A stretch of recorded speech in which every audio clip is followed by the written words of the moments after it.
my crap! opinion. I forgot about that one. All right, we got one last topic to talk about. Unless if I put this first, then we have a topic to talk about. Ghost A in the topic to talk Shell. about. Ghost in the Shell. Yeah. So the It would have been anime. terrible if we didn't talk about it and Margot made that nice thumbnail for you. Yeah, I know. I think you might look gay in it. Well, from Russia with love, I guess. Yeah. I don't really know if that fits. I've just been waiting to use that line for this whole podcast. Russia. Okay. All right. So, See, it's a title of a James Bond I know. movie I know. that I inserted into our podcast. Right. Ghost. Ghost in the Shell. Had a live action movie come out like 2 weeks ago. Yeah, and we've been late to talk about it because we took last week off for the Easter holiday. Uh, so the anime was confusing as heck. Yeah, and I haven't seen it subtitled. When I watched it was dubbed. I don't know if you watch it subtitled, if it would translate better. Sometimes they I do. watched it dubbed. Did you? Yeah. Yeah. So, like, for example, Ninja Scroll. I brought this up to somebody at work. Ninja Scroll. I watched it dubbed when I first got it, and I didn't realize that the main ninja Jubei has a special sword. It's almost like magic, Hmm. right? When he unsheathes it, it does like a wind slash, and I didn't realize that until I watched it subtitled like several years later, and he actually calls the sword by name and kind of says what it does. And so They just I didn't almost dub that in there. do what? They did not dub that in the anime. No, no. So in the dub version, they just the one bad guy says, "Oh, you have a special sword or something like that, right?" Right. Or no, he says like that's an interesting sword you have there. Hmm.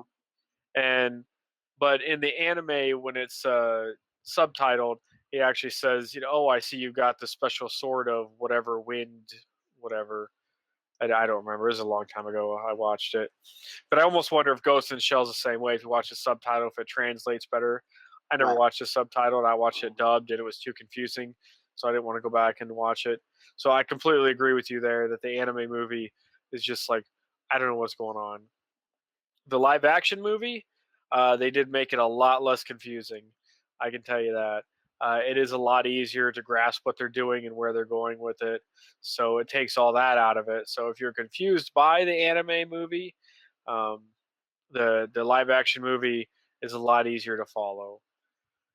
Um, so I think overall they did a really good job translating it from Japanese to American. The style, the graphics, the feel of it. Hmm. I think they even redid some of the music from the original Ghost in the Shell for the live action movie. Um, I think I'm disappointed that Scarlett Johansson didn't get naked to turn invisible. Actresses are always like, "Hey, no, it's got to be fit for the role if I'm going to show nudity, right?"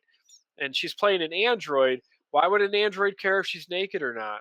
I mean, Right, but the android did not have nipples or anything like that. so So, like, it wasn't like she was nude. It wasn't flesh. In the anime, it was like robot parts, just kind of like how like the movie is.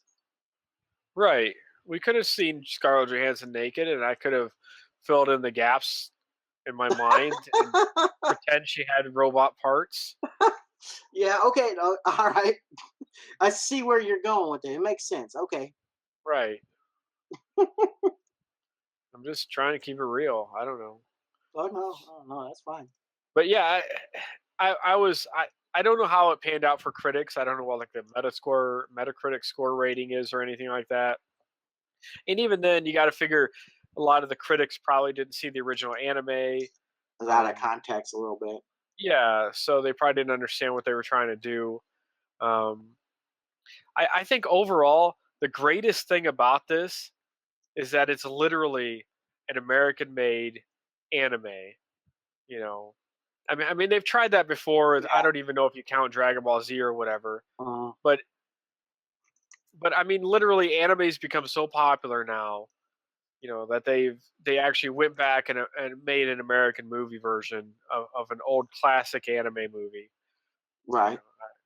know, and to me, that just speaks volumes about um, just how intertwined our cultures are becoming.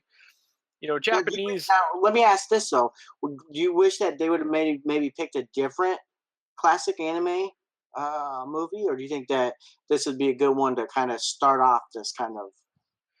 I think it's a really good one because of um, it's very CGI heavy with the graphics, and the story is, um,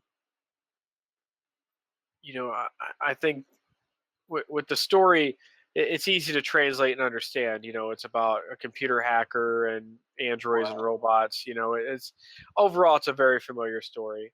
I guess it'd be harder to translate Akira or something like that, right?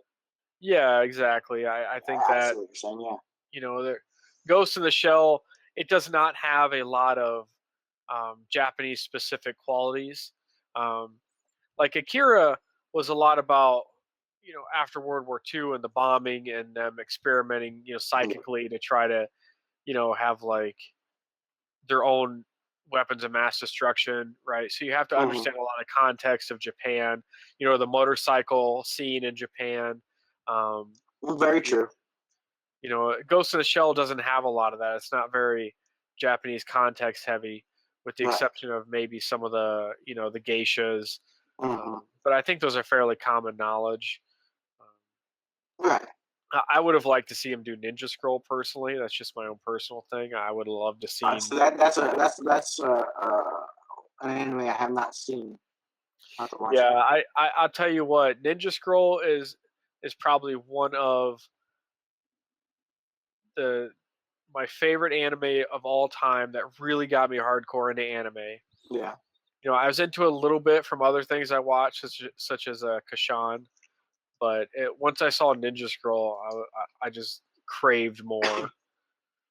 Yeah. Yeah. I I really really liked it overall. I think they did a really good job with it.